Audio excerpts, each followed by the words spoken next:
Google पर लफ्ज़ भिखारी लिखकर सर्च करने पर वज़ीर-ए-आज़म इमरान खान की तस्वीर आने लगी। पाकिस्तानियों ने इस चीज़ को नापसंदीदा करार दे दिया। नाज़रीन, पाकिस्तान तहरीक इंसाफ की हुकूमत को आए हुए 4 माह हो चुके हैं। पीटीआई हुकूमत को सबसे बड़ा मसला मुआशी बहरान का दरपेश था।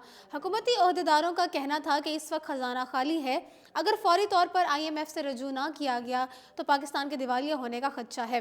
ताहम इसके बाद पाकिस्तान ने IMF के पास जाने से पहले दोस्त ममालिक से रब्ता करने का फैसला किया ताकि वक्ती तौर पर इमदाद या फिर बगैर सूद के कर्जा हासिल किया जा सके, ताकि मईशत को पटड़ी पर लाया जा सके। इस गर्ज से वज़ीर-ए-आज़म इमरान खान ने सऊदी अरब, चीन और मुत्तहदा अरब अमारात समेत मलेशिया के दौरे किए, जिनमें वज़ीर-ए-आज़म को इमदाद भी मिली और इमदादी पैकेजेस का ऐलान भी किया गया। जिसके बाद मुखालफीन ने इस पर खूब प्रोपेगेंडा शुरू किया और वज़ीर-ए-आज़म इमरान खान के साथ भिखारी जैसे नामुनासिब लफ्ज़ को भी जोड़ने से गुरेज ना किया। ताहम इस हवाले से ताज़ा तरीन खबर यह है कि गूगल ने भी इस नामुनासिब लफ्ज़ को वज़ीर-ए-आज़म इमरान खान से नथी कर दिया है। अगर कोई गूगल का सारिफ सर्च इंजन पर लफ्ज़ भिखारी लिखकर सर्च करे तो पेज में कई तस्वीरें इमरान खान की भी आ जाती हैं, और इस हवाले से सहाफ़ी उमर चीमा ने भी ट्वीट किया था। फिलवक्त इतना ही। मज़ीद अपडेटेड रहने के लिए देखते रहिए उर्दू पॉइंट।